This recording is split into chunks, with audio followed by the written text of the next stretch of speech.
நீங்கள் வேதத்தை தியானிங்க. நான் தியானிக்கிறேன். என்னுடைய வாழ்க்கையில் ஆண்டவர் அநேக அற்புதங்களை செஞ்சிருக்காரு. உங்களுடைய வாழ்க்கையில அவர் செய்ய வல்லவராக இருக்கிறார். பாருங்க, முத்துக்களை பார்க்கிலும் அது விலையேற பெற்றதா இருக்குது. கடல்ல இருக்கிற முத்து எடுக்கிறது கஷ்டங்க. அது எவ்வளோ பெரிய ஆழத்துல இருக்குது இல்லையா? ஆனாலும் அந்த ஆழத்துல இருக்கிறது எவ்வளோ விலையேற பெற்றதா இருக்குது.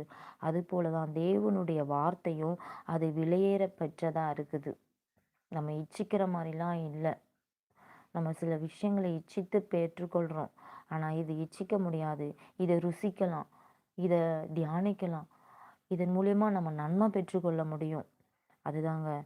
அதுல என்ன சொல்லப்படுது? உங்களுக்கு வலது கை ஆண்டவருடைய அதின் வலது கையில் தீர்காயுசையும், அதன் இடது கையில் செல்வமும், கனமும் இருக்கிறது. ஹல்லேலூயா! இதுல என்ன சொல்லப்பட்டிருக்கு? அதின் வலது கையில் தீர்காயுசு. இந்த வார்த்தைகள நம்ம படிக்க படிக்க உங்களுக்கு என்ன பண்றாராம்? ஆயுசு